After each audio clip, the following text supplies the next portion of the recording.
यह दृश्य एक भव्य और आलीशान हवेली में घटित होता है। डकैतों ने बेहोश पड़ी घर की मालकिन को घसीटते हुए शयन कक्ष में ले गए। उन्होंने पहले बिस्तर की चादर को फाड़कर लंबी लंबी काली पट्टियां बना ली। फिर पूरी ताकत से उस औरत को बिस्तर पर फेंक दिया। तुरंत ही उन पट्टियों से उसके हाथ पैर कसकर बांध दिए। उन्हें बिस्तर के चारों कोनों से मजबूती से बांध दिया। जैसे ही डकैत को लगा कि सब कुछ उसके नियंत्रण में है, अचानक बाहर से मोटरसाइकिल की आवाज गूंज उठी।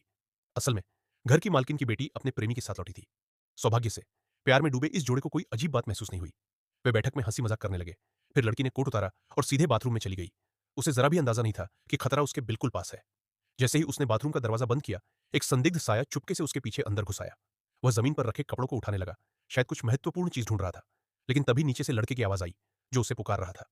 डकैत जल्दी से अलमारी में छिप गया। उधर शयन कक्ष में बंधी मां को होश आ गया। जब उसने खुद को बिस्तर से बंधा पाया, तो भय और जीवित रहने की चाह ने उसे जोर जोर से चिल्लाने पर मजबूर कर दिया। उसकी आवाज सुनकर बेटी, जो अभी अभी नहाकर निकली थी, नीचे जाने के बजाय ऊपर लौट आई।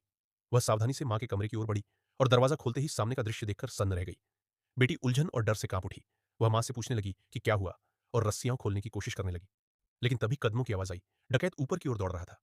बेटी ने तुरंत खतरा भांप लिया। उसने जल्दी से मां को फिर से वैसे ही बांध दिया और खुद बिस्तर के नीचे छिप गई। अब डकैत कमरे में दाखिल हुआ और वहां शुरू हुई एक निःशब्द रोमांचक टकराव की घड़ी।